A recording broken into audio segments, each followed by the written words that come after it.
Welcome to the On the Edge podcast with your host, Scott Groves. Hey, what's up, all? It is Scott Groves with the On the Edge podcast. We were just making some morbid jokes before we got started, so I'm still kind of chuckling about that.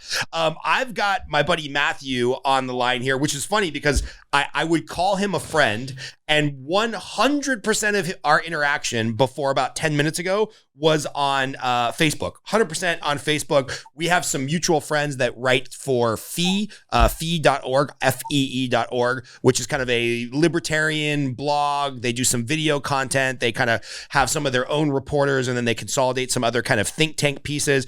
And Matt and I, for probably years, always seem to be responding back and forth on some of these libertarian arguments or getting into debates on politics, and normally falling on the same side and kind of backing each other up. And so I had messaged Matt a while ago, and I'm like, hey man, what do you do for a living? He's like, well, I'm a cinematographer. I work in film. I'm like, oh, probably not a popular place to be a libertarian, AKA the movie industry.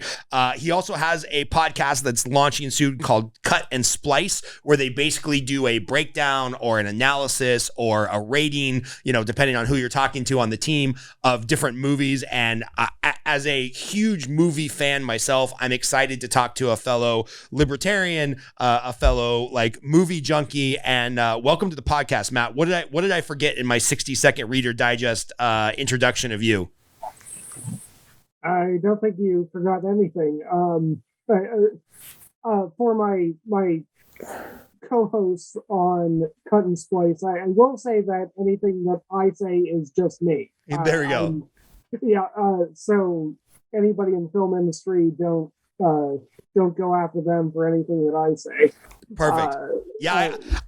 I've got to imagine some of your opinions, you would be immediately alienated from a majority of this isn't a secret, most people that work in the entertainment industry or the journalistic endeavors of America. Most of them are left-leaning, and I'm guessing your strong, loudly held opinions probably don't jive so well with a lot of theirs. Yeah, it's gotten worse, honestly. When I was first in film school, the film industry has always been left leaning. I mean, it pretty much always has been, and it's weird because as things have progressed, I actually think it's relevant to make that distinction of, the film industry used to be liberal and now it's leftist. Right. And I'm a liberal in that I believe in freedom, but I especially over the last few years, I've seen the industry crumble into this woke ideology, into this and really hypocritical ideology that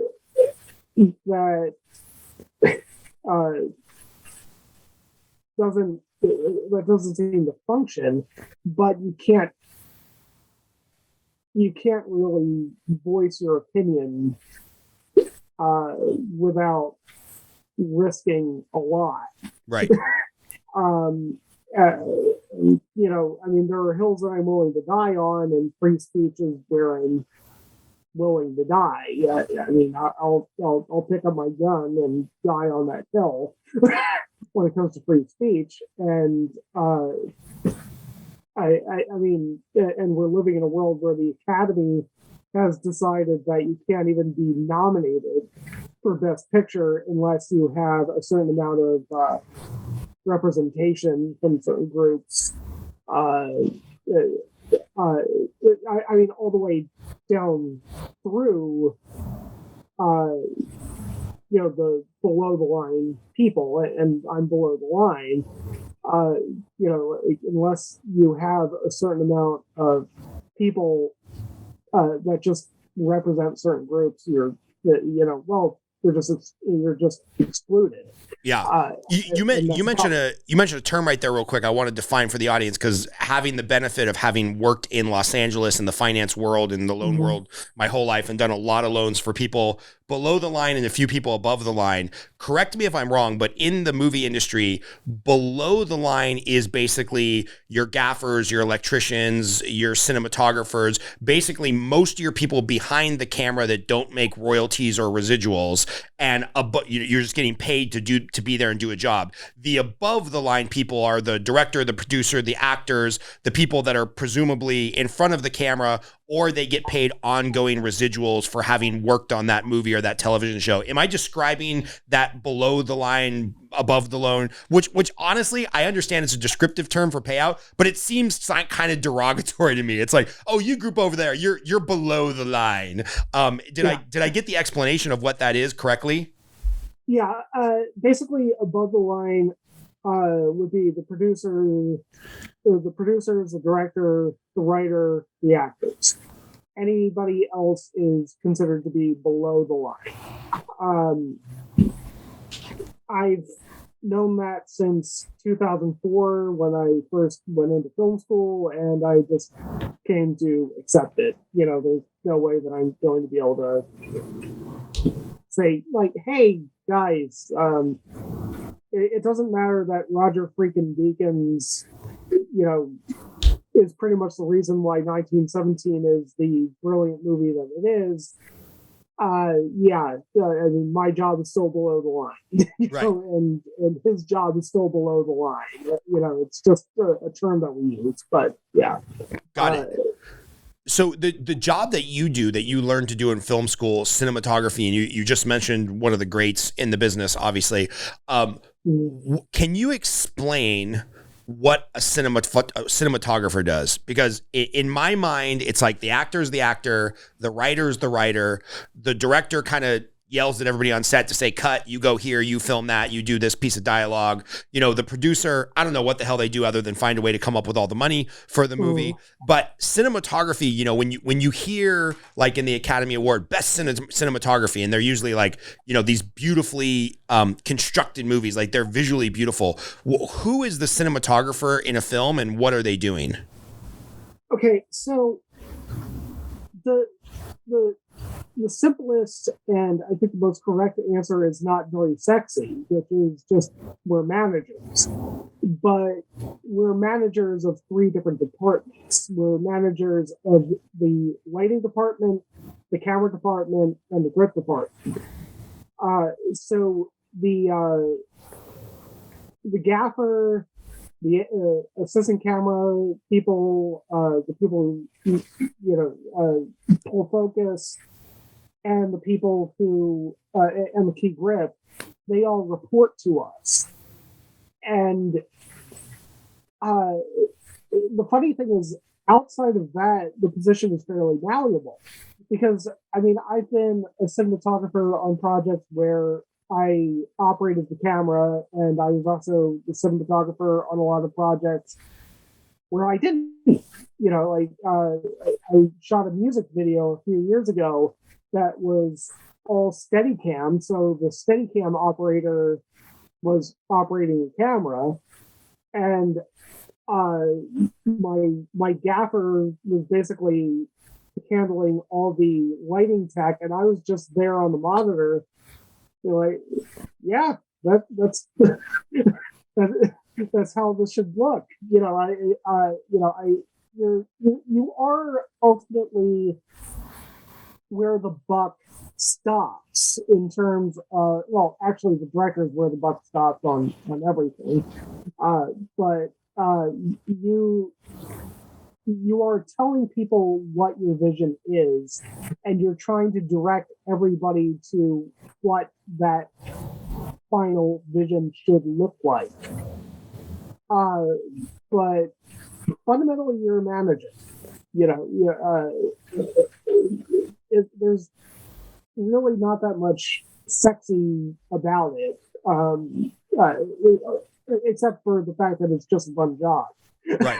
Right. So when you say manager, because I want to kind of clarify this in my mind, some of my favorite films are like Last of the Mohicans, Dante Spinati.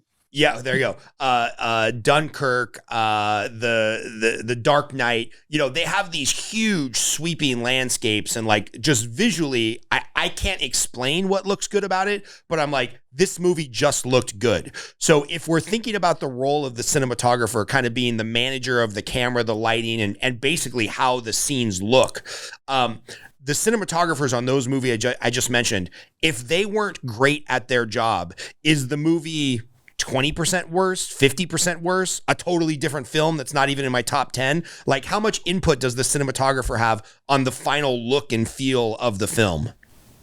Oh, I mean, fundamentally, everything has to end with the director. Actually, you mentioned Dunkirk. I actually served as an IMAX projectionist on Dunkirk. I got hired to run one of only 30 projectors in the world that actually ran the 70 millimeter version of Dunkirk, shot by Cohen Brothers. Your final say, obviously, it always ends with the director. Like, the director can always veto your decision, and like you mentioned Last of the Mohicans, which was directed by Michael Mann, and Michael Mann eventually made the movie Collateral, which I also thoroughly enjoy, but he actually fired the first cinematographer on the set over creative differences, and hired Dion Beebe to finish everything off. Was this on Collateral or Last of the Mohicans? On Collateral. Got it. Last of the Mohicans, it was Dante Spinati from the beginning. I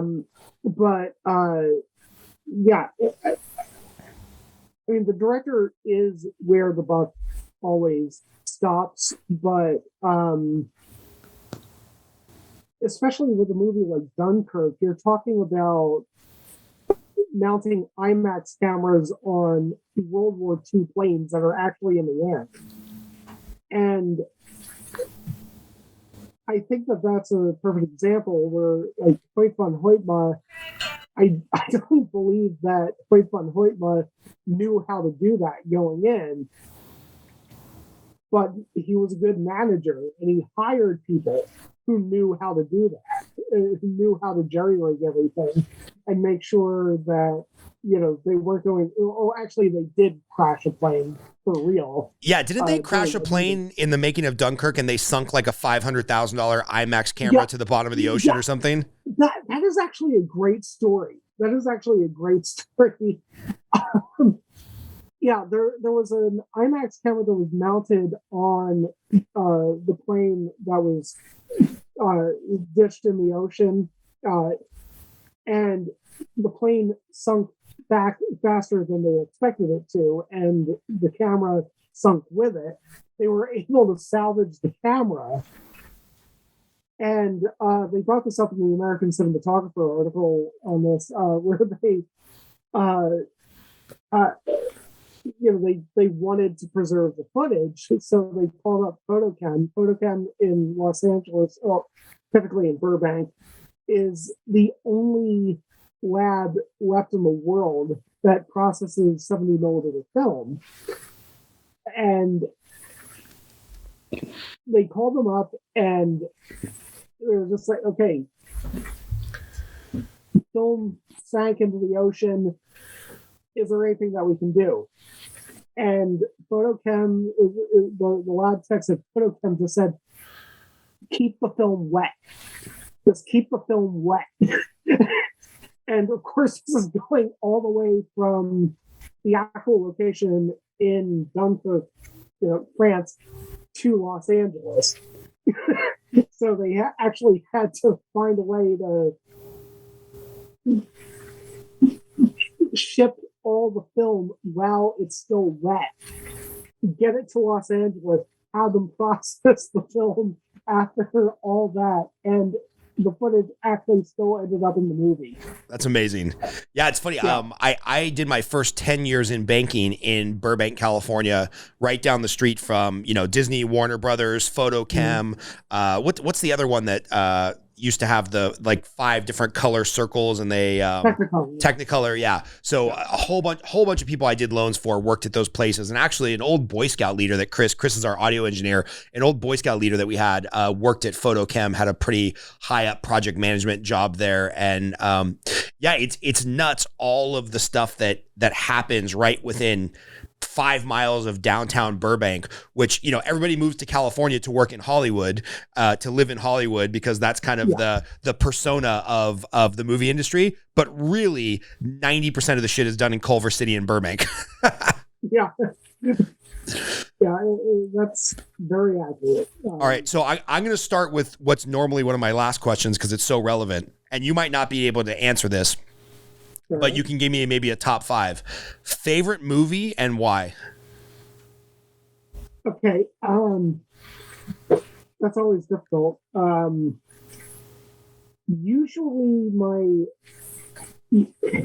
Usually if I'm pressed, I would say that my favorite movie is City of God.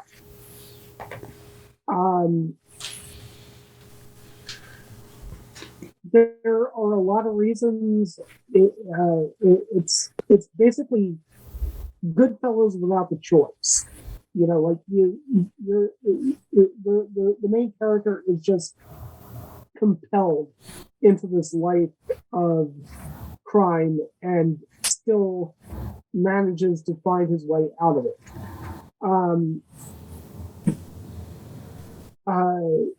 Other than that, Correct is up there. Correct me if I'm wrong. I had to look up City of God, and I had to look it up because I knew the name, but I realized I looked it up. I realized I had never seen it. And then I'm trying to think I know it got nominated for an Academy Award. I know I've heard several people talk about how great it is. And I just looked it up and I was like, oh, I know why. It came out in 2002, which was when I was still in my hardcore, I'm ignoring all movies that get nominated by the Academy Award, because they allowed the Romeo and Juliet ripoff to beat Saving Private Ryan for Best Picture. I can't even remember the name of that movie. It was so forgettable.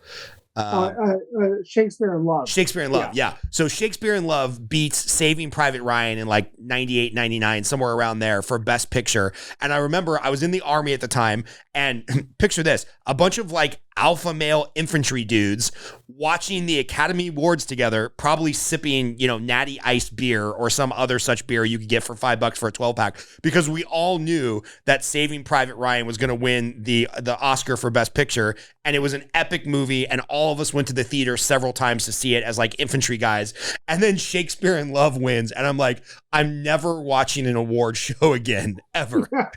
The funny thing is, I had the same reaction, only to a different movie. It was when Renee Zellweger won Best Supporting Actress for Cold Mountain, and I mean that was a performance where she gave me a headache. I mean, I actually left the theater with a headache because of her performance in that movie. And this was the same year as Mystic River, so she beat out Laura Linney and Marcia Gay Harden for Best Actress in that movie. And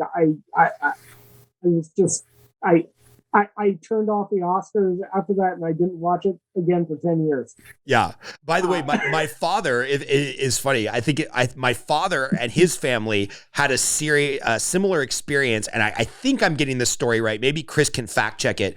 In the 70s, I believe, the Partridge Family won out against the Eagles for Best New Rock and Roll Band, and my dad and his whole family are like, "Yeah, guess we're never watching the Grammys again, because this Eagles album was badass, and the Partridge Family is like a TV joke. You know, it was like a shtick, and not that the Partridge Family is all bad, but compared to the fucking Eagles, like, come on.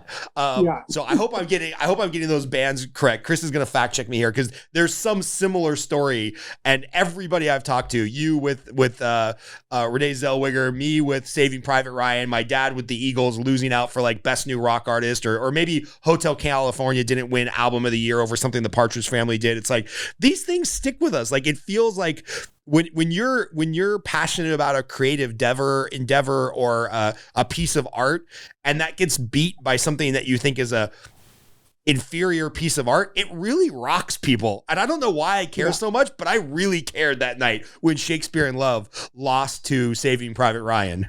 Yeah, and I think that's entirely valid. I mean, I've only seen Shakespeare in Love once, and I've seen Saving Private Ryan probably once a year since it was released. I mean, it's a brilliant movie. I mean, still, when it comes to war movies, I would say that Come and See is my number one. But Come and See is a brutal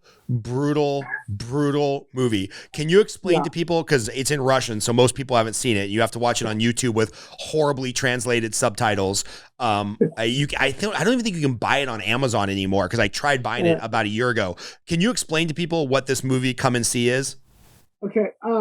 So it's available through the Criterion Collection. I mean, you're going to have to spend some money on that, but they have a really good transfer.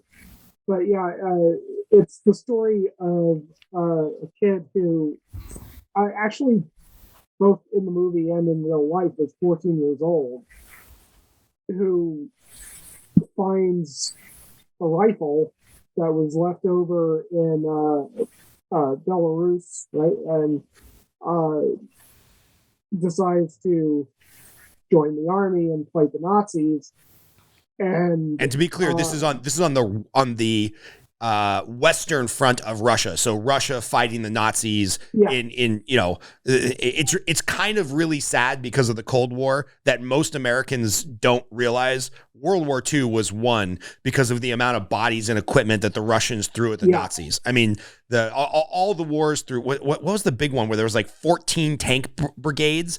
I mean, they killed more people in 3 months between the Russians and the Nazis than the rest of World War II combined. It's a staggering number of people lost from the Russians. So this movie, Come See Me, is set amongst that background.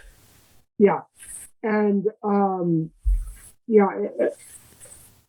and like it's this odyssey through. And actually, one thing that's really interesting is that this movie came out in October. I think I'm going to get this exactly right. October 17th of 1985. So it came out 2 months and 2 days after I was born. And the Soviet Union was still there. Like it was under Gorbachev at that point, right? Yeah.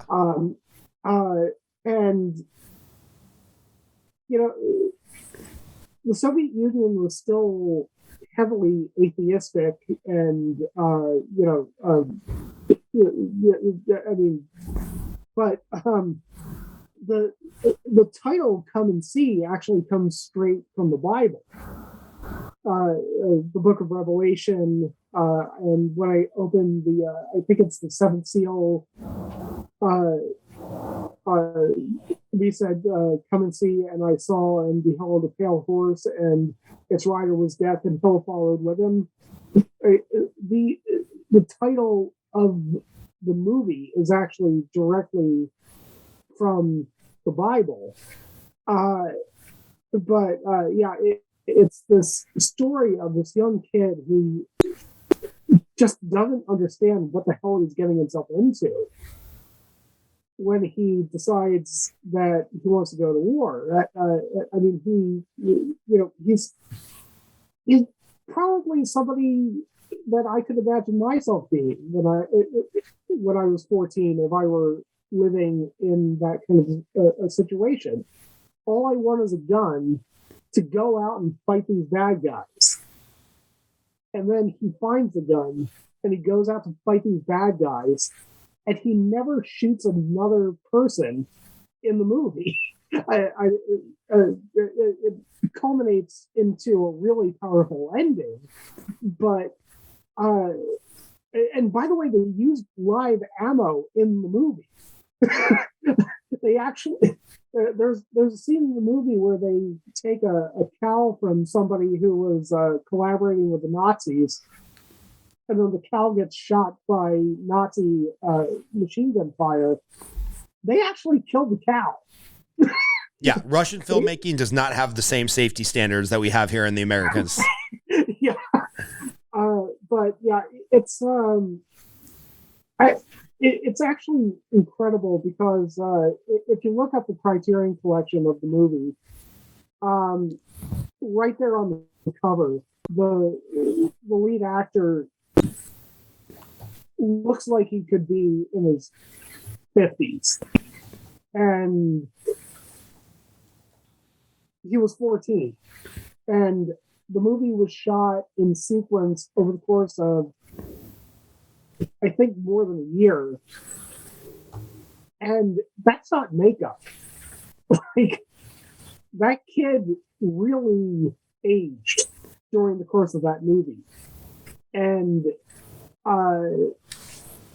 you really experience, I don't think that there's ever been a movie made. Okay, well, yeah, and gonna backtrack. Francois Truffaut always said that it's almost impossible to make an anti-war movie because cinema basically glorifies everything that it touches, and war is, by its nature, exciting. And Come and See is, to me, the perfect example of a movie where you come out of it and you think that the survivors envy the dead. I don't know if I sold that to anybody, but yeah, I think we just depressed everybody, but it is an epic film, and I'll tell you, the scene, without giving too much away, the scene probably only a third of the way through the movie, so you're not even to like the worst or best parts of the movie, but the scene where he returns to his village is so horrific and so just shows like the horrors of war that you're like, oh, like, to your point, it's hard to make an anti-war movie. You know, I think of Born on the 4th of July, or, you know, Black Hawk Down, or something that shows a lot of the travesties and aftermath and death of destruction of war. You still come out of those movies with like some hope forward, or some esprit de corps for the soldiers, or these special forces guys are badass. You cannot come out of the movie Come See Me without realizing that war is horrible for everybody in all aspects. And it's just like, it kind of leaves you with an empty feeling. And then you're like, wow, I'm really glad I watched that movie. Yeah. It's a total gut punch, but, you know, and I mean, I think it's something like, you know, Requiem for a Dream, where, I've had that conversation with a few people, you know, like, oh yeah, we'll watch Requiem for a Dream and then we'll go out for drinks later. And like, no, you don't get it. Yeah. Yeah. It's like watching the movie Seven and then thinking you're going to have sex with your significant other. It's like, no, right. After you watch Seven, the farthest thing from your mind is physical touch of another human being. Cause the movie is just that, the movie Seven and the movie 8mm and the movie Cape Fear screwed with my psyche more than probably any other movie that I've watched. And for some reason, I watched all three of those on like a long weekend with my dad when I was, Cape Fear for sure was out. Yeah, 7 and 8mm. I think they were all out. I know for sure 7 and Cape Fear I watched in the same weekend. I think we also watched 8mm the same weekend. They're just like, you get to the end of those movies and you're like, okay, I'm glad I watched it. it was a quote unquote good movie, but I don't know that I ever need to watch that again because I don't want that feeling in my body ever again for how disturbing those fucking movies are. Yeah. But all of them are like must watch cinema. So Yeah. I think you mentioned like your second favorite. Did you say Heat? Yeah, Heat is definitely up there. So this is so funny. I've been asking this question now for several podcasts. 3 people have said Heat. So I'm interested in why interested in your take of why you love the movie Heat so much. I mean, the performances, obviously are stellar, but I mean, it's just one of those things where both the protagonist and the antagonist are kindred spirits. It's the perfect yin and yang thing.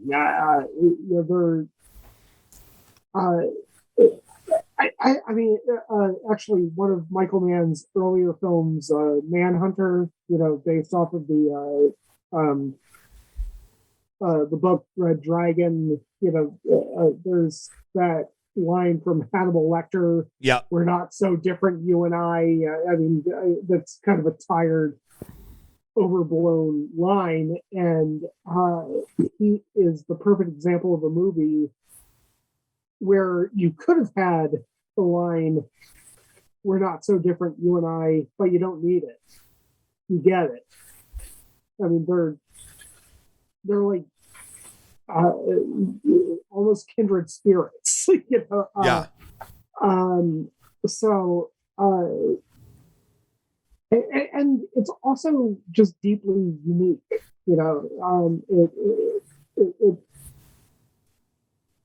I mean, what do you compare to it? I mean, Heat is what meets what? I don't really know. Yeah, because you think of Heat as a heist movie, but then you're like, all right, but can I really compare it to any other heist movie ever made? Yeah. And then you think maybe The Sting with Robert Redford, but that was a little bit more kitschy. The Sting's my dad's favorite movie. I love it as a child. Probably The Sting, Rocky IV, Top Gun, Labyrinth, Never Ending Story. These were some of my favorites when I was a kid. But it's like, even when you think of like a heist movie, it's like, well, they either bleed too much into unrealistic action or they get a little too kitschy with a plot that's not totally believable.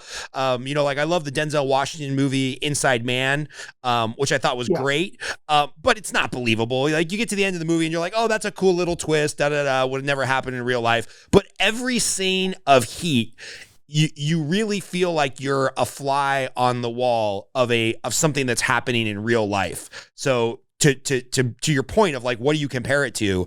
It doesn't feel like you can really compare it to anything. It just stands on its own as greatness. Yeah, and that would actually lead me to another favorite. I mean, and it doesn't really relate to Heat, but Dark City is easily one of my favorites. Is that with Christian Bale? No, Thomas. Not Thomas.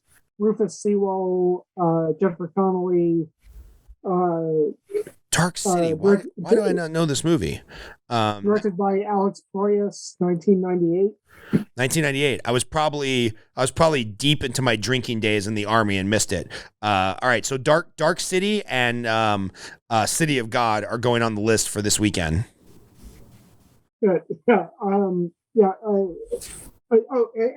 going to watch Dark City, make sure that you watch the director's cut, not the theatrical cut, because the theatrical cut gives up pretty much the entire plot in the beginning. The theatrical cut is probably about 10 to 15 minutes longer, but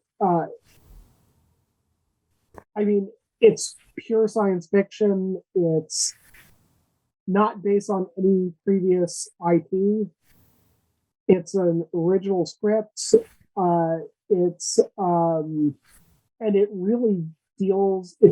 By the way, The Matrix ripped Dark City off entirely, and by saying that, I mean all the way down to the Matrix actually using some of the same sets that Dark City used. Yeah, Dark City, like, okay, if you like the Matrix, Dark City is a far better movie. It deals with really deep questions of free will, like what it actually is to be a human being, and it culminates into a really satisfying ending. So, interesting. yeah, You just pulled on a thread that I was interested in. I wanted to talk to you about this. I always think about, why do I love movies so much? And like, as an adult, I love movies because, for example, this weekend, we're filming this in the end of December 2021. It'll probably be released in about 60 days or so, probably February of 2022. But just this last weekend was Christmas. I went and saw the movie Sing 2 with my kids, which I loved, by the way. Loved that freaking movie. I love Sing 1. I just think they're great, like, I don't know. They're great original cartoons with having to rehash, The Incredibles 17 or Superman 12 or whatever. Anyway, I love them. And so now as an adult, I love movies because it's one of the few places in the world you can go to a theater and everybody's expected to turn off their cell phone and disconnect. And you can kind of just have this 2 or 3 hours of peace and escape into the film. And I love that. But as a kid, I loved movies. As a teenager, I loved movies. As a 20-something-year-old, when I was in the Army, before I had a cell phone, I loved movies.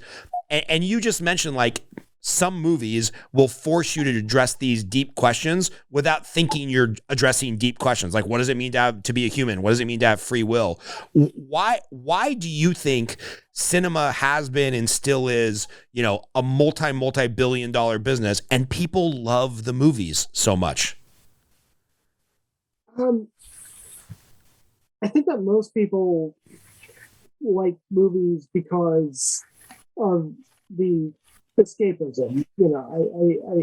I mean, it is hard to get people to watch a movie, well, like what we were talking about earlier, like, Requiem for a Dream. You're not going to get people to come en masse and watch Requiem for a Dream. I mean, it's going to make its money back because it's great and they're going to be nerds. But, there's a reason why the MCU is a multi-billion dollar, countless billion dollar franchise, whereas, Cohen Brothers movies aren't. People want to be entertained. And, and I think that any filmmaker is lying to him or herself if we don't acknowledge that our fundamental business is to entertain people. It's just that we manage sometimes to go one step further. Because, Dark City is an entertaining movie. It looks great. A lot of practical effects, a lot of, miniatures and stop motion stuff that they did. And, it's awesome, but it still said something. Right. Like Jurassic Park, a lot of really interesting practical effects. It's an entertaining movie, and if you fail to entertain, you're not doing your. If you fail to entertain, you're not doing your job. And people. That's what people are willing to pay for, and that's what people should be paying for. Every so often we can make a gut punch of a movie, like Come and See, but we can't expect it to be a $200 million. Blockbuster hit, because people aren't going to get paid to people aren't going to pay to get punched in the gut all day. Right. So, it's funny you mentioned the Cohen Brothers, because they make kind of those punch in the gut movies, and I got to tell you, their movies, I was just looking up the list so that I got it correct. Their movies are so divisive to me, because I'm like, Hudsucker Proxy, can't stand it. So many people love it. Fargo, okay, good movie, but like kind of unwatchable a second, third, fourth time. Like I'm never going to be scanning through the channels of TNT and decide to watch it. Yeah, okay, Chris loves Fargo. Fargo's like my favorite movie. This is going to be the most unpopular thing I've maybe ever said on this podcast. I don't get The Big Lebowski. I've probably watched it 3 or 4 times. I'm like, all right, I kind of get it, but I don't think it's great. And I know it's like in the top 5 movies, top number 1 movie of a lot of people. And then, you know, some of their other stuff that I was just looking through, like Lady Killers, Oh Brother, Where Art Thou? Like, I don't resonate with their stuff. The movie that they did make that I thought was like epic and should have swept the Oscars was No Country for Old Men. I love that movie. But yeah, something about the Cohen brothers is very, I don't know. I feel like their movies are very divisive. You either get it and you think everybody that doesn't get it is a moron, or you don't get it and you think that everybody that gets it is just trying to be smarter than they actually are. Yeah. No Country is easily one of my favorite movies, and it's actually kind of funny because I'm actually a huge fan of Cormac McCarthy, and No Country stands out to me as a movie that's actually better than the book. And it's really faithful to the book. They actually, it's almost like a shot for shot, line for line adaptation, but it just translated better to cinema, I think, than it did as a novel. Also, like Roger Deakins, Roger Deakins, the cinematographer on the movie, probably the greatest cinematographer who's ever lived, was nominated twice that year. He was nominated for No Country, and he was nominated for The Assassination of Jesse James by the coward Robert Ford. And he ended up losing to Robert Elswit for There Will Be Blood. For what did he lose? Who did he lose to? To Robert Elswit for There Will Be Blood. Got it. And I gotta believe that the only reason that Roger Deakins didn't win was because he split the vote. I mean, he was against himself. Yeah, I mean, I love There Will Be Blood, and I thought that it was really shot gorgeously, but if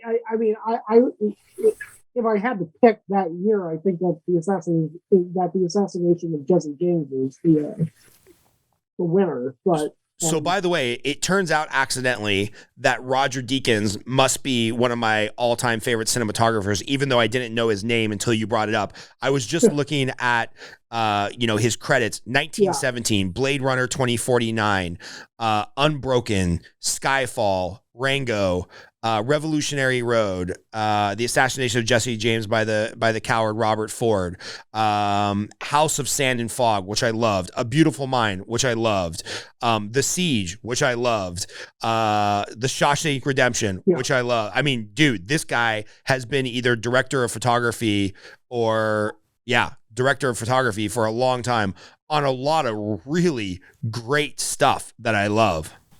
Yeah. It's funny that you bring up The Siege. I mean, that's a movie that, you talk about prophetic, right? Yeah. A movie that came out in like the mid-90s. So for people that don't know what you're talking about, give everybody the Reader's Digest version of The Siege, because you watch that and you're like, oh, shit, this was supposed to be fiction, not a playbook, people. Right. The Siege stars Denzel Washington, Bruce Willis, and Annette Bening. Directed by Edward Zwick. Yeah, Ed Zwick. The same guy who directed Glory. Shot by Roger Deakins, and basically the whole thing is built around Denzel Washington's character, who's an FBI agent, and the siege is a bunch of Islamic terrorists. The inciting incident is a bus getting blown up in the middle of New York City, by an Islamic terrorist, and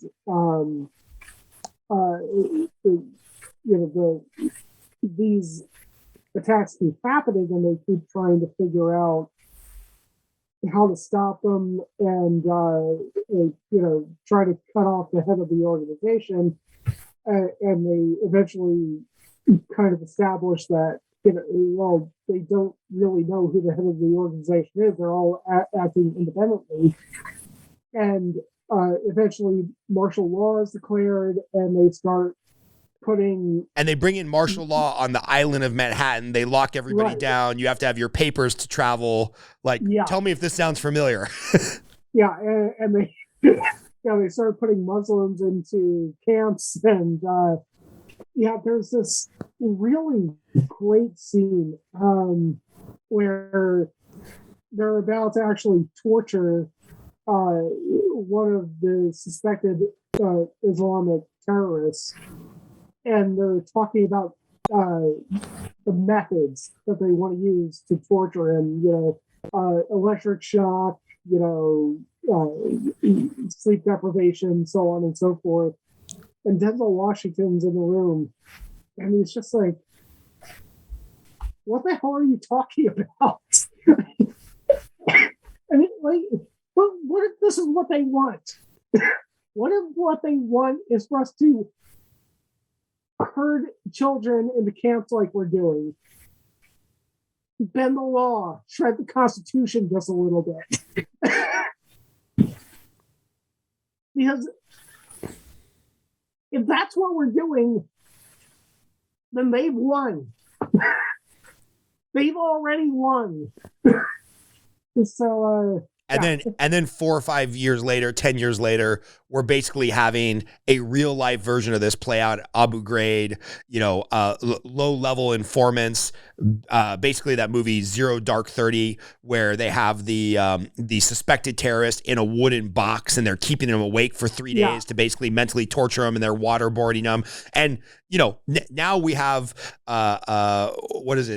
fact following fiction, where the scenes in Zero Dark 30 that are a recreation of what happened in real life, they're having the same conversations that they did in the siege pre 9/11, where like, hey man, if we're allowed to do this to prisoners of war, like what's the use of going to war to fight for the Constitution if we're just shitting all over it? I'm paraphrasing, but they basically, they have the same conversation about real events that happened post 9/11, post Homeland Security, post like stuff that you and I would disagree with as a libertarian. It was in a movie that was kind of a throwaway movie if you didn't see it, because I don't remember it having a huge box office. And they were examining a lot of those tropes 3 years before 9/11, which is pretty crazy. Yeah, it's funny because this is something that I've said a lot, which is the best libertarian movies are movies that are accidentally libertarian. Because libertarians tend to just be living in our own brains in a lot of ways, and actually, the funny thing is, a few years ago, my nephew asked me, "What's a libertarian?" and I just said, "A libertarian is somebody with Asperger's and a lot of opinions." Okay, that one's got to go into a clip, Chris. What is a libertarian? A middle-aged white guy with Asperger's and a lot of opinions. Yes, I'm with you. You're currently describing Scott and Matthew here. And that's not really conducive to making great movies. So, like, I actually, when I used to work for He Who Shall Not Be Named back in DC, we actually did a series of Thursday night film screenings of libertarian-minded movies. And we started off with like V for Vendetta. We did Minority Report, but the one that really stuck out to me, I thought that we were going to have an empty house. But we did a screening of The Lives of Others, directed by Florian Pinkel von Donner's mark. The Lives of Others. I know I've seen it, but I would be lying to you if I told you I recalled anything about it. It's set in East Germany in the late 70s, early 80s, and it's basically about a Stasi officer who's like doing surveillance on this playwright who might have some less than pro-Soviet ideas. Now I remember. I remember seeing this, and there's a twist at the end. I won't give away the spoiler, but basically that police state looking for thought crimes. Yeah, and I was pleasantly surprised. I mean, I figured Thursday night, a bunch of libertarians. This is a German movie. It's over 2 hours long. Nobody's going to show up. And surely enough, when I showed up to, set up the projector, there wasn't an empty seat. But I mean, like there's a consumer element for movies and art among libertarians. The problem is the supply side. It's really hard to actually get anybody to open up, the fucking pockets and get any support for an actual libertarian making a libertarian movie, right? Unless it's one of those Kevin Sorbo movies that are just awful and really just wearing the political ideology right there on the sleeve, and it's a problem, right? Because people don't like to be preached to all that often. I mean, if they want to be preached to, they're going to go to church. Yeah. Well, when you mention libertarian movies, besides the classics, which to me are kind of like V for Vendetta, Fahrenheit 451, 1984, these things that show like obviously totalitarian states. There's a few movies that have like libertarian themes that really jump out at me as more commercial successes. And I actually have a lot of hyper liberal, democratic, even progressive friends that love these two movies that I'm going to give you. And then they can't figure out quite why they love them because something feels off. But I'll give you two movies and you tell me whether you think they're more libertarian flicks. One is Enemy of the State with Will Smith, where he gets caught in this horrible trap of the state spying on him accidentally because it's the accidental man story. I think that's great because it kind of shows the overreaching power of the government. So yay or nay, libertarian film? Yeah, I think that's a yay. Yeah. Okay. And Tony Scott, may he rest in peace. That was horrible. That happened there, but okay. Yeah. And then these next two, I'll be interested to see because this is a little bit more of a stretch. If we go with Dallas Buyers Club, where it basically shows the evil side of the FDA, that there is HIV and AIDS patient saving drugs that the FDA is basically holding up. And then I go to another movie, similar topic, which is the Band Marched On with Matthew Modine, where he's like screaming at the FDA on like, no, we know that these blood transfusions are transferring AIDS. And they're like, nope, we're the government. We're the bureaucracy. We know better. These facts on the grounds don't matter. So those two movies showing the evil side of bureaucratic involvement with healthcare, I kind of count those two movies as like very libertarian topics. Yeah, and we actually screened Dallas Buyers Club at my previous job as a Liberty screening, and unfortunately, the director of that movie just died yesterday. Oh, I didn't know that. Yeah, that just happened. They still don't know what the cause of death was, but Yeah, he died at the age of, I think, 56. Well, not knowing anything about the director, I don't even know his name. Yeah. But I would be willing to bet the left is saying he died from a tragic outbreak of COVID because some evil person didn't get vaccinated. And I would be willing to bet the right, whatever these things mean these days, is saying that he died because he got the vaccine. So that would be my guess. So Jean-Marc Vallée. Oh, he was young. Yeah. Born in 63, so he's only 16 years old. So he was under 60 years old. Man, I'm gonna have to look this up early. I don't want to completely derail the talk, but I'm sure depending on what news media source you look up, they'll have an opinion about how he died, unless it was obviously a car accident or suicide or something like that. But if he died from quote unquote natural causes, I'm sure everybody's taking their spin on this. Yeah, but Dallas Buyers was really. I mean, it was a great film. It was a great movie. It was shot digitally, so I'm not going to call it a film. But and yeah, I mean, I think that it was very deeply and also very accidentally libertarian. Yeah, accidentally libertarian, exactly. I mean, I have no reason to believe that any of the people involved are actually hardcore libertarians. No, not at all. They were just telling a story.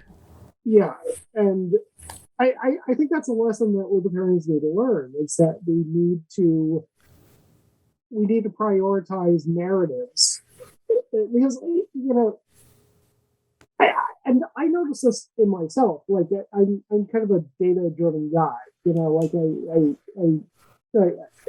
I process things in that way, and but the way that most people, the thing is, most people get their politics from Game of Thrones and not, actual information. And you just have to look at, some of the major trials that we've had recently. Where, I mean, it might as well be controversial. I mean, like the Kyle Rittenhouse trial. I mean, there are people who still think that he shot 3 black people. Yeah. Yeah, because they trust the narrative and not the actual facts. Right. And yeah, that whole thing, the Kyle Rittenhouse thing, it was like a what's the term I'm looking for? Like a circus court. I know there's a term for it, but it was kangaroo court. It was kangaroo court. That's what I was thinking of. Yeah, it was a kangaroo court where it's like the people that were being intellectually genuine were like, probably shouldn't have been indicted even by the grand jury. And then anybody who watched the trial and got the narrative correct and actually watched it unfold in self-defense. Now we can argue, we can have a civil, really good debate about gun control and about, should a 17-year-old, I think man, because at 17 I signed up for the Army. I think I was just as much of a man at 17 as I was at 22. I didn't really start to mature until I was about 35. A 17-year-old man, we can have that argument all day long about whether he should be able to carry an AR-15 openly. We can have a very good discussion and debate about all of those things. But when you get to the things he was tried for, there just wasn't a question in anybody's mind who actually looked at the facts that it was self-defense. Now, all of the other things that got piled onto the case, whether it was BLM or white privilege or what, all of that stuff is a relevant conversation in our society. But that actual case was a fucking kangaroo court. Probably shouldn't have even gone to trial. And then just the look on the prosecutor's face when, even the defense attorney was like, oh yeah, he didn't shoot me until I pointed my gun right at his head. And you can just see him like leaning over like that. I mean, that should be the picture of the year cover of Time Life magazine, because it's like that told the whole story. Everybody knew from day one that it was self-defense. Yeah. I mean, it's also one of those things where, like I've worked pretty extensively in the criminal justice reform space. Like I actually shot a documentary that unfortunately never got released. And I've met confessed murderers. I've met a woman who spent 30 years in prison because she dropped off a dime bag of meth once when she was 17. I mean, it's one of those things where, I've never been in prison as an inmate, but I think it's a good idea to tell people, like, visit a prison, actually go in there and see what you're doing to people if you find them guilty, because most of us aren't lawyers, most of us aren't judges. Most of us, if we are ever going to engage in the criminal justice system, are going to be jurors. And we have to be able to make those decisions. And we have to be educated about this. And it's horrifying that we're not. And in two of the major trials that we've had, one Rittenhouse, one Kim Potter, in both of those cases, the prosecution lied to the jury. In both cases. In the Rittenhouse case, Bigger lied to the jury by saying that the moment that you bring a gun, you lose the right to claim self-defense. Right. That's factually incorrect. That's legally incorrect. That, like, in every state. Yeah. Any law student, like first year law student, knows that to be a falsity.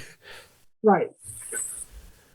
Thank goodness the jury didn't buy it, but he still lied to the jury. In the Kim Potter case, the prosecution lied to the jury, saying that there was no need to establish a conscious disregard for safety in firing her guns.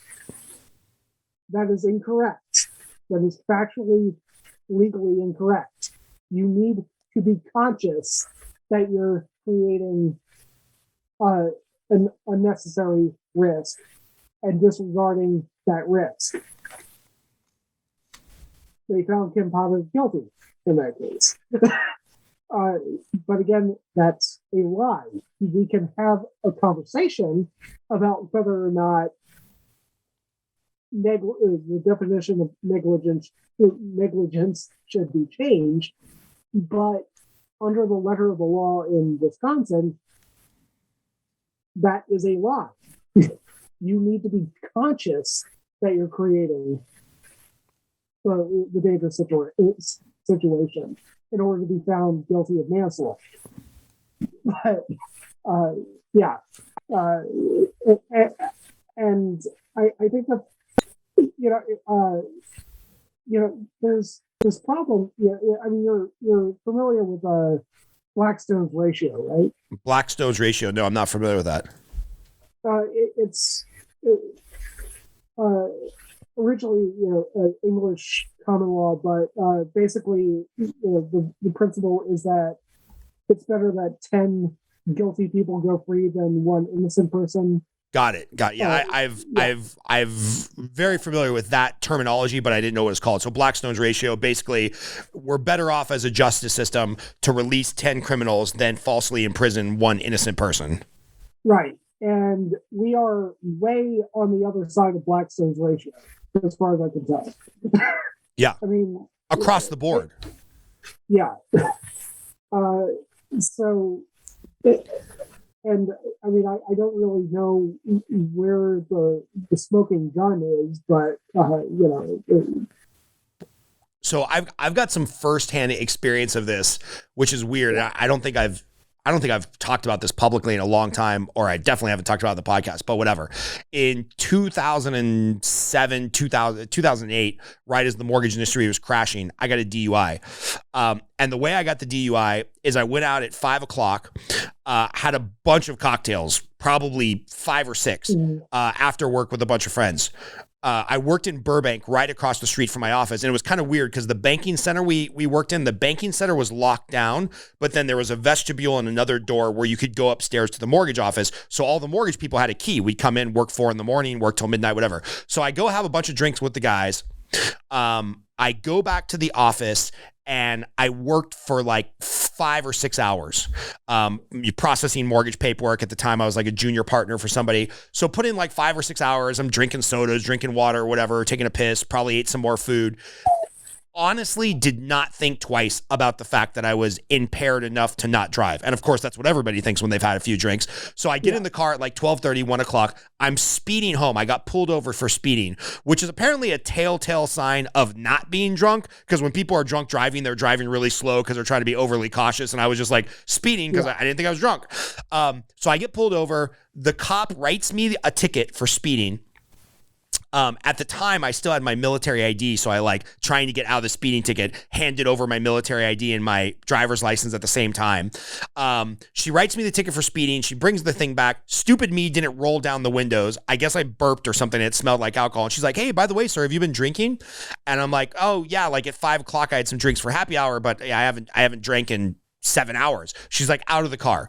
So whatever, they arrest me. I go down to the station. I blew a 0.09, and the tolerance in California is a 0.08.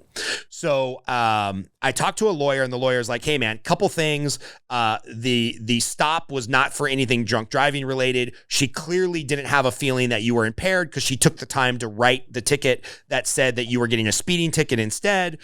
You're right on the border. There's some weird science things where like 0.08 close enough to 0.09. I think we can go to trial and get this dismissed, or at least get you a wet reckless, which in California is like a downgrade. It's not considered a DUI. It's like a misdemeanor instead of this or whatever. It's like a better thing on your criminal record." Yeah. All right. So we go to court. We sat through like this 3-day trial where my attorney caught the police officer blatantly lying like 4 times. Like the police officer is just saying exactly what she needs to get a conviction for a DUI. So for example, he asked the cop, "Well, did you notice that he was drinking?" And she's like, "Oh yeah, right away. You know, that he was potentially impaired." She's like, "Yeah, right away." He's like, "Oh, okay. Well then why did you write the speeding ticket prior to the next ticket that you wrote, which was, you know, the write-up for a DUI?" She's like, "Oh, I didn't write him a speeding ticket." He's like, "Okay, well, can I see the logbook from that day?" Because every ticket book has like a ticket, you know, a carbon copy of the ticket. She's like, "No, that was lost." And she's like, "Wait a minute. So your entire book of like 200 tickets or however many comes in that ticket book, that one just happened to be lost?" And she's like, "Yeah, that was lost. So we have no proof that like she's basically lying." Then she lied about something else. Then she lied about something else. And my attorney was so floored by the fact that she was lying. He like didn't even know where to go with the questioning, because he had this whole line of questioning, you know, predicated on the facts of the case. And she just so blatantly lied about the facts, he didn't know where to go. So then they bring on like a bunch of these chemical experts to talk about stuff that I don't understand. And he basically asked the prosecution's chemical expert if she knew about this very basic term, which effectively means you can have a bunch of drinks, get in your car and drive home, and maybe at that time that you were driving, your blood alcohol had not yet peaked over 0.08, but by the time they arrest you, they process your car, they get you to the station to make you blow into the little machine at the station, and then it blows 0.09. Maybe your blood alcohol level has actually risen since you were in the car. So maybe even though those drinks are in your system, they were starting to process through. When you were driving, maybe you weren't breaking the law because you were at 0.06, but by the time you get to the police station, enough alcohol is absorbed into your bloodstream that now you're blowing an illegal limit. So he asked her this very basic science question. And this is the lady that has, you know, PhD in chemical science. She's the go-to expert witness for LAPD and Glendale Police Department. He asked her this very basic science question, and she goes, "Oh, I'm not aware of that." And he was, again, floored, because he's like, "Wait a minute. No, you're lying to me. This is like a basic like chemical reading of DUI protocol 101. She's like, "Yeah, I'm not familiar with that. I can't comment on that." So like, just, you know, at the end of the day, I'll tell you the funny part of the end of the story. At the end of the day, like both the police officer and the expert witness blatantly out and out lied to try to get a conviction. conviction, which they did. I was found guilty. And then the judge was so mad that I had wasted 3 of his days using my constitutional right to trial, that he straight up told me and my lawyer in front of us, he's like, you wasted my time. I am going to give you the maximum possible sentence that doesn't involve jail time. So whereas for your first DUI, you'll usually get like, all right, you got to go to 10 AA sessions and you get, 50 community service hours. I got 200 community service hours. I had to go to 100 DUI meetings. Maybe it was 50. I think it was 100. I had to get an interlocking device on my car, which my lawyer goes, dude, I've done hundreds of DUI cases. I'll have people that are on their 3rd DUI and they don't get a requirement to put an interlocking device on their car where you have to blow into it before your car starts. So not only did the cop lie and then the expert witness lie, the judge basically punished me for executing on or utilizing my constitutional right by trial by jury. And the only silver lining is that when I went to go sign up for the 200 hours of community service, the community service hour director thought that it was total bullshit what happened to me. And so she gave me some super cush job working at like an art gallery. And then I went to the art gallery and they're like, dude, you're not a threat to society. Let's just sign off on this. Help us plan this gala and we'll count that for like your 100 or 200 hours of community service. So after going through that in my 20s, I had a much different opinion of the criminal justice system. And I'm like, dude, I'm smart. I don't have a criminal record. I could pay at the time $10,000 for an attorney, and I got railroaded. What chance does some inner city kid with a limited education and no access to a private attorney, how badly do they get fucked? And that really sent me down the path of like, I don't think I'm a Republican. I think I'm a libertarian because our justice system needs some serious reform. So, that's my DUI story. Yeah, I mean, it's one of those things where, most of our criminal charges that we see in this country, fortunately, I have never been charged criminally for anything. I've gotten a couple of traffic tickets, but they're settled in plea bargains, and I think the Innocence Project said that at least 10 to 15% of their cases where somebody who was innocent who went to prison, ended up in prison was, as a result of a plea bargain. Right. Are you familiar with the story of Brian Banks? Brian Banks, no, it doesn't ring a bell. Although I listened to I think I've listened to all the Innocence Project's podcast, the one that they have. I don't think it's called the Innocence Project, but maybe I heard his story and I just don't remember the name because I can't remember names to save my life. Okay, so he was a star linebacker, football player. I used to play football, so I'm solidarity. Believe it or not, I actually used to be an athlete. But me too. Is this the USC guy? Well, he never actually got to go to college because of his case. He was accepted to several universities, I think USC included, on a scholarship, but a girl, while he was in high school, accused him of raping her. And he didn't have a lot of money, so he had a public defender, and the public defender said, "You're a big black guy, and people aren't going to believe, people aren't going to believe that you're innocent." And the prosecutor basically said, "Okay, well, you can fight it, and if you lose, you're going to spend the next 40 years in prison, or you can take the plea bargain and he can spend 5 years in prison. Yeah. And I'll tell you, having gone through the justice system myself with that story I just explained, if I'm looking down the barrel of like, hey, you can plea bargain and be out in 5, or go to court, and my experience, maybe have the officer and everybody else lie about you, and you might end up doing 40 years in prison. How do you not either A, flee the country, or B, take the 5 years? Yeah. So let me guess the end of the story. Some physical evidence came up, or she recanted, and it turns out it never took place.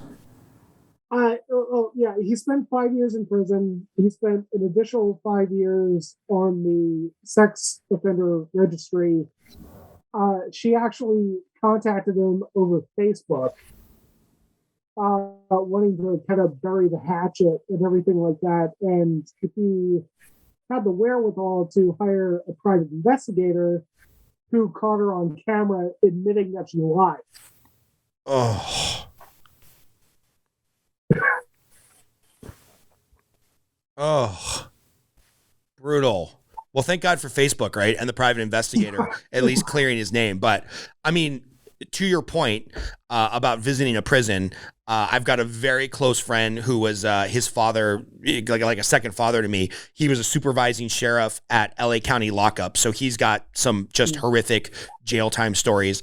And then I've got another friend who's pretty high up in, well, not high up, it's not like it's a tiered organization, but he commits a lot of time towards Alcoholics Anonymous, and he goes and speaks at prisons, once a month or once every other month about getting sober and keeping your life on track. And he's like, man, when you walk in, even though you're leaving in a couple hours, when you hear those bars clink behind you, it's terrifying. It's terrifying, and then you sit with these people that have committed criminal acts that get them thrown in jail, and the overwhelming percentage of people who are in jail for some type of violent act, rape, murder, aggravated assault, the number of those people that were under the influence of alcohol or drugs at the time is disheartening. Because, what my buddy tells me is, like, you sit with these people and you talk to them, and it's not who they are in a lot of circumstances. Many times it's just what they did when they were under the influence. And so, you throw that on top of a bunch of incorrect plea bargains and, false convictions, and we got a real problem in this country. Yeah. I mean, somebody who I met in production sorry, clearing my throat. It's fine. We'll edit that out in post. Okay. I did some work with the prisoner entrepreneurship program. I don't know if you're familiar with them. And somebody that I met there, one of the confessed murderers, he spent 25 years in prison, and like he wasn't falsely convicted. He's out about it. Like, yeah, I did it, and it was wrong. It was evil and everything. And I mean, his story was basically that he was a heavy drug user, and he was young, and he was stupid, and at one point, as heavy drug users often get to, he was running short on drugs and didn't have the money to buy more drugs. So he set up a meeting with his drug dealer, knowing that he didn't have the money to pay the drug dealer. And so he took a knife and decided, well, I'm going to tell the drug dealer, give me the drugs, or, I'm going to use the knife. And knowing that,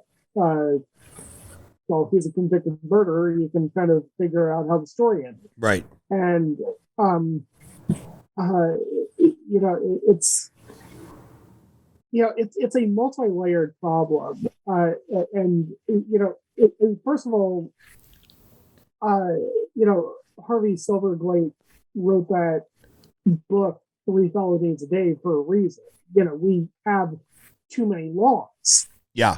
There are two. We're going to have to link to that book. So Chris will have to make a note of the book, 3 Felonies A Day, which is awesome. And that basically says, if you're just a kind of general practicing member of society in America, you probably, without knowing it, commit 3 felonies a day. Yeah. and God forbid you're a hunter, a fisherman, you own guns, you own a fast car, you're probably accidentally committing more than 3 felonies a day. Yeah. And we're compounding that problem basically on a daily basis, as far as I can tell. People. I mean, it used to be that the left was supposed to be the side that was on the almost on the libertine side. Even if they're not libertarians, they're kind of libertines. But I mean, the left has become the law and order side recently. I mean, when I was growing up, I was a right-wing conservative growing up. I worshipped Joe Arpaio when I was a kid, and I'm disgusted with myself because of that. But I mean, it's one of those things where like you flip it. Okay, so just think about like Stephen Colbert just after the Rittenhouse verdict came in, and it was just like, well, he might have not broken the law, but if he didn't break a law, well, change the law. Okay, so what law do you want to change? I mean, do you want to make it illegal to carry a gun? Yeah. Are you going to tell women that if an unarmed, big, burly man comes up to you in an alley and says, I'm going to rape you, that she can't pull a gun and kill the guy? Yeah. Are you? But I understand. I do understand the more progressive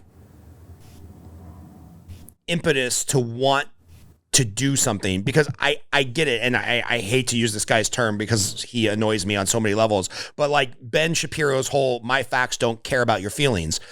Yeah. Factually, Kyle Rittenhouse did not break the law, but you can feel for the fact that like this kid put himself in this situation voluntarily, and 3 people are dead. Whether they were going to end up dead that night anyway, one of them I think was just on a suicide mission. But whether you thought they were going to end up Rosenbaum, yeah, whether you thought they were going to end up dead or not, like it does feel bad that they're dead. And I understand the desire to be like, well, I feel bad that bad things happen. So clearly we should have a law, or something should change, or some justice should be served because I feel bad about the situation. But that's not how a civilization works. Like at some point in a modern organized civilization, bad things are going to happen. And when you try to prevent every bad thing from happening, it basically means everybody just becomes a stormtrooper and polices each other. And who the fuck wants to live in that society? Well, I mean, it's not a slippery slope. It's a great precipice. I mean, and they want to push us off of it. I mean, I think the most surprising thing that I've discovered in my adult life has been that liberty is the least popular opinion in the world. Everybody seems to think, actually, this is something that I've said, which is, I mean, I'm an anarchist. I mean, I don't know where you stand on the libertarian spectrum of minarchism versus anarchy, but I'm an anarchist. So when people say abolish the police, like, okay, I can agree with you there. It's hard to believe in abolishing the government and be against abolishing the police. Right. But when I say abolish the police, I'm saying I want Palpatine, Vader, Tarkin, and the stormtroopers all gone.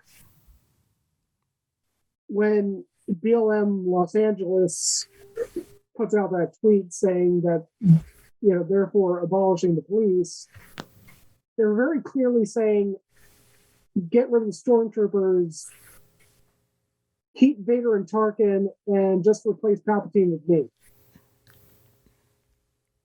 And that's a problem. But that's really what most people are thinking. And I mean, even in like gross miscarriages of justice, like Breonna Taylor, like that never should have happened. But the focus is on the cops. Why isn't the focus on the fucking judge? Why isn't the focus on the fucking drug war? Right. Why isn't the focus on all of these elements that are in place that came to fruition by the cops actually breaking into this freaking house and killing somebody? Yeah, and my understanding of the Breonna Taylor case is her boyfriend was allegedly dealing drugs or guns or something to that effect. No, drugs. The boyfriend was dealing drugs. The cops, her ex-boyfriend. The cops got a no-knock warrant, like straight out of the movies, where they can go in and just plow down the door, guns blazing.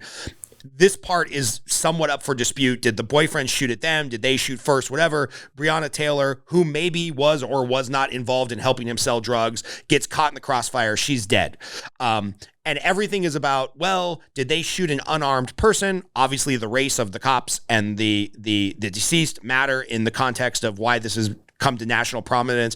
And your point is, we're arguing over the minutia of who might have shot first. Did the boyfriend shoot? Did somebody get caught in the crossfire? Was it a justified shooting? When really what we should be talking about is, why the fuck does the U.S. government and the state government and local governments have the right to say, oh, you're probably dealing weed, we can knock down your door, guns drawn? Like that's the real problem. We're trying to treat the after effect and the symptoms, and we're kind of ignoring the disease.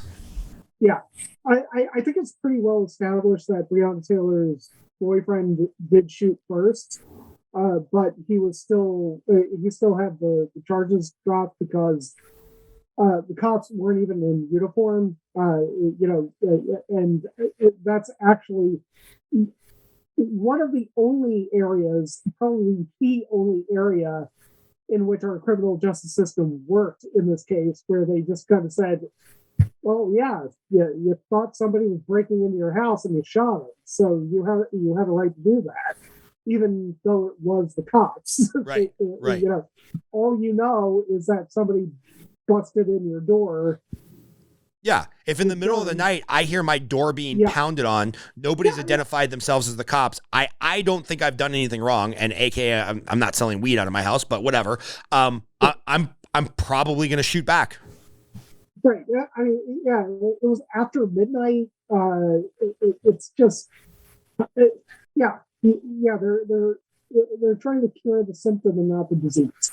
I think that was well put. It's just, the law is the problem. The fact that it's illegal to even sell or possess drugs is the problem. I mean, I don't know how we didn't learn that from the 1920s during Prohibition. Right. The fact that anybody, you got to look this up, Chris. How many states is weed legal in? I mean, the fact that there are still people in states where marijuana is currently legal. I mean, I can go right down the street here in LA or in Vegas. I can go to a weed shop that looks like Tiffany's. They're gorgeous in Vegas, by the way.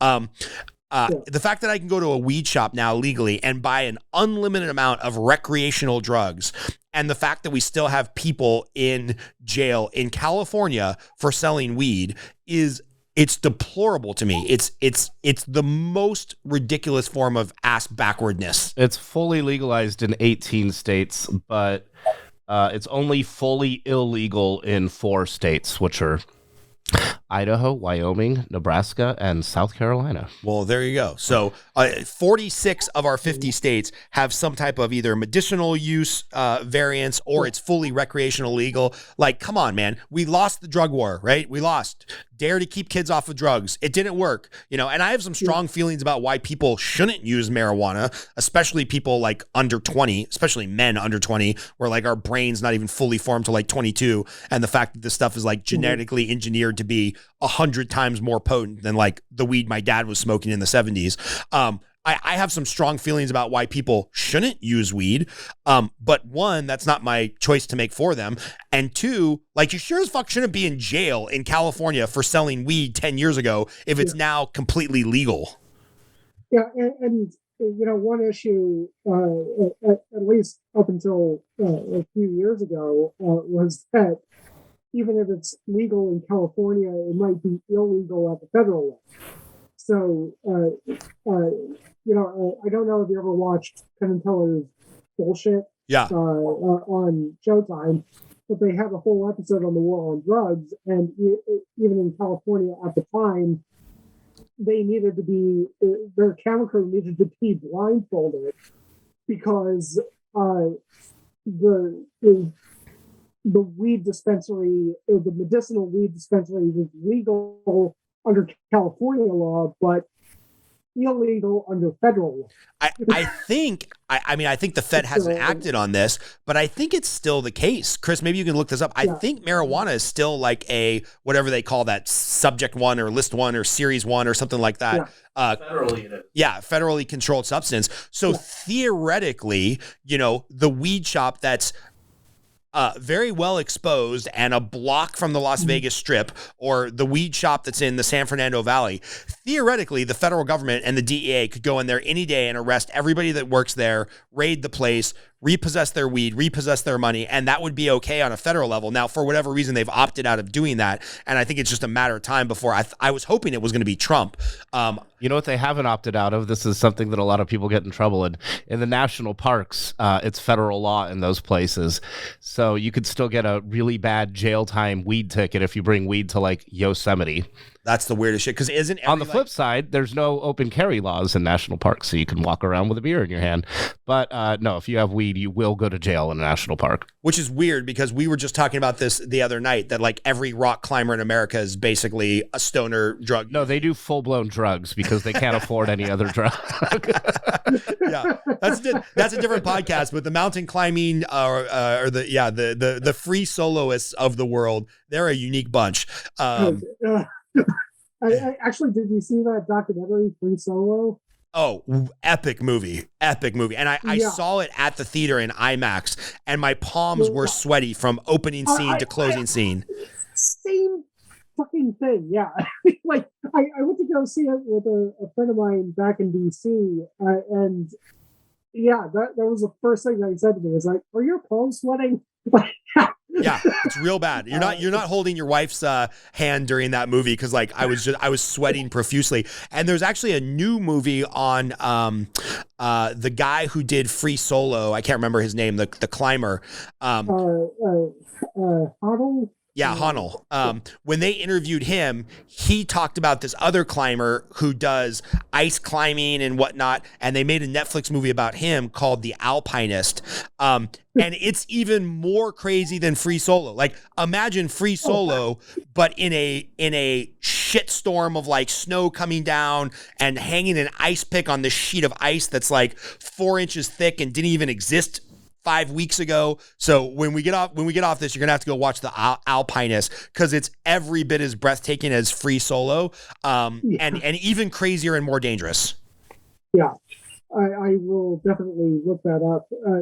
It's actually kind of funny, you know, thinking about, you know, like your palms during a movie.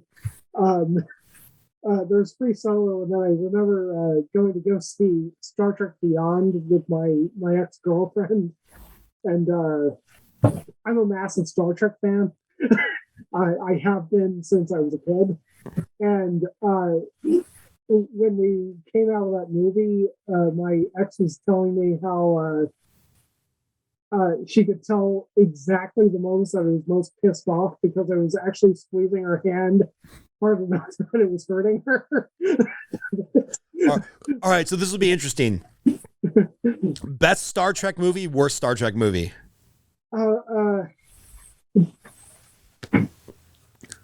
Best Star Trek movie. I don't think that you can go away from Wrath of Khan. Yeah. I mean, Undiscovered Country is really good. But yeah, I mean, it's got to be Wrath of Khan. Yeah. Worse.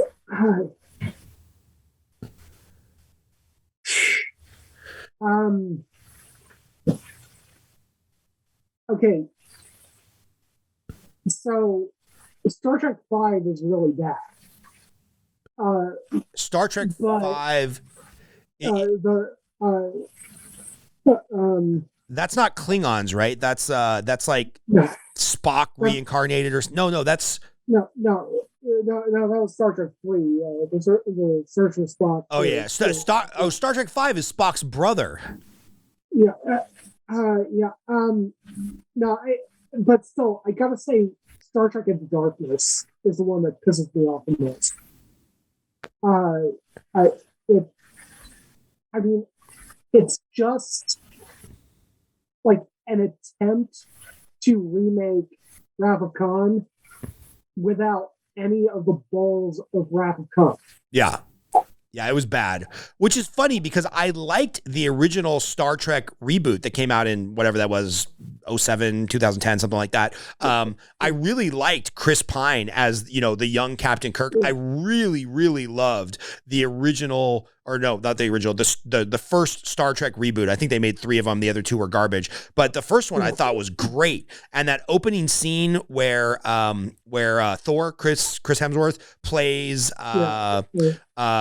Captain Kirk's dad, and he's going in for like the final kill, and he knows he's going down with the ship. Like, I thought that opening scene was excellent, and I'm like, oh dude, this is the beginning of a 10 movie franchise with these same characters I can fall in love with. And then it was absolute garbage after that. Yeah, I still want to punch that movie in the face too. Really? Okay. First of all, like, trans warp beaming. I mean, just go fuck yourself. That's where you draw the line. Some weird, obscure. But no. Not only that. When Spock punches in the equation for trans warp beaming, Scotty of all people looks at it and says, it never occurred to me to think of space as the thing that was moving. That's how a warp drive fucking works. Oh man, we've just hit a new level of nerdom. Like, I by the way, I love this. I love when people are watching like the Lord of the Rings, and it's total fantasy and they're dragons and shit, and then they're like, come on. Yeah, okay, that's all cool and everything, but he couldn't have shot that arrow shot. I'm like, oh, really? That's where you give up on your suspense of disbelief? Is that like the dragons didn't get you, the hobbits didn't get you, the sorcerers didn't get you, the elves didn't get, well, the fucking trick shot with the arrow? That's where you draw the line. It cracks me up when people are angry about this stuff. But here's the thing: the warp drive is actually theoretically possible. I mean, there's a Mexican physicist, Miguel Albacore, who actually created this whole equation. Like, this is actually something that we've observed. Like, even back in like the 1920s or something, people took photos of the sun.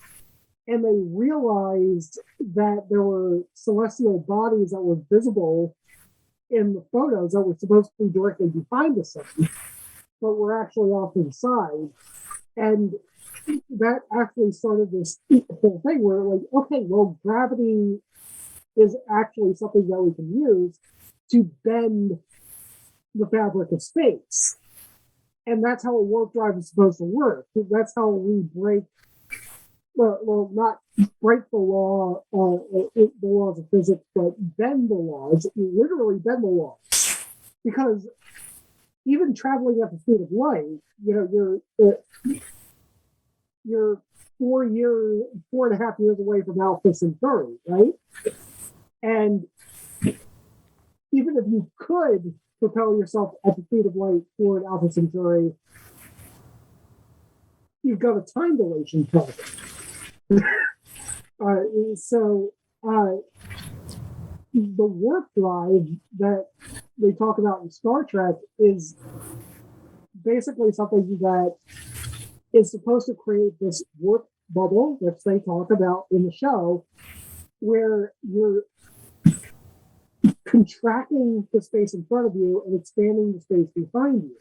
So you're not actually moving faster than the speed of light. You're just traveling further than you would be able to by simply propelling yourself through space. So that's how a warp drive is supposed to work. That's the basics of everything that Star Trek has been since 1967 or 66 or something. And Scotty doesn't know that space is the thing that's moving. I love this. You have to write a sci-fi movie. So I've got some appointments tonight with the family, but I want to end on this question because I think this will be a fun question for you. What's the absolute worst dog shit garbage movie that you love? Oh, Tommy Boy. What is it? Tommy Boy. Tommy Boy. Oh yeah, Tommy Boy. That's not dog shit. That's a classic piece of comedy. Come on, I'm like really shoot for the stars here. I'm thinking like Showgirls. I'll tell you what mine is: Wild Things with Kevin Bacon, Matt Dillon, Nev Campbell. Denise Richards at her prime when she was the most hot. It's like one of the worst movies of all time. But any guy of a certain age that saw that, I probably would have been in high school. Let me look this up, see when it came out. I'm gonna guess 95. But it's total garbage. And it came out in 98, so it was my first year in the Army. Total garbage, but just like crazy plot, hot chicks, like, Nev Campbell, who was like the girl next door being kind of promiscuous or very promiscuous. And it's like, that's a total garbage movie. And I love it. Holy crap. Actually, you put a movie into my brain, and it's another movie with Kevin Bacon. Criminal Law. Criminal Law. Never seen it. Garbage? Oh, yeah, it's terrible. But Gary Oldman, who is the greatest actor who's ever lived, is also in it.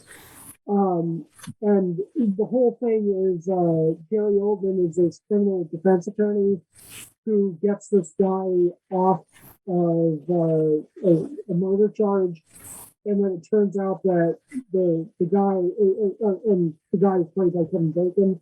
And it turns out that Kevin Bacon is actually this psychopathic serial killer. And nice. Gary Oldman's dealing with this whole, I just got a serial killer off and he's going to keep on killing. I'm looking this movie up right now. It's like, how do you get Gary Oldman, Kevin Bacon, Sean McCain, who's I think he might be deceased now, an elder actor who I loved. There's another bit older actor in here, Joe Baker, who I've loved in a bunch of small stuff he did in TV shows. How do you get this cast together and have a total stinker that has like a 10% on Rotten Tomatoes? But garbage movie. I might have to check it out. Yeah, there's a pretty aggressive sex scene in it, but I don't know. I actually, the funny thing is, before I saw it, I actually had a movie with similar plot bouncing around in my brain, and then I watched that movie and was just like, wow, this is awful. I guess I shouldn't do that. Because there's a movie where the killer gets off that's probably in my top 20, which is Primal Fear, one of Kevin Norton's early movies where he plays the kid with the split personality. Phenomenal movie with Richard Gere and Edward Norton, and I can't remember who the prosecutor was. I think it was a female. Great movie about criminal defense gone wrong. That is a good movie. Edward Norton really should be a bigger thing still. I mean, like he kind of had that flash where he was in everything and, like movie star level, and he's kind of fizzled off. But for sure. yeah, he's really good. Well, hey, Matt, man, I appreciate you being on the podcast. Yeah. I know you and I could talk about movies and like libertarian topics till we're blue in the face. So if you ever get an excuse to come out to LA, or I've got a second home up in Nevada that I can kick out the Airbnb tenants and we can record a podcast there. If you're ever on the West Coast, let's find an excuse to get together, smoke a cigar, have a drink, whatever, and we'll talk more about movies and libertarian topics. Okay, sounds great. All right, man. Thanks for being on. Yeah, thank you for having me. Later.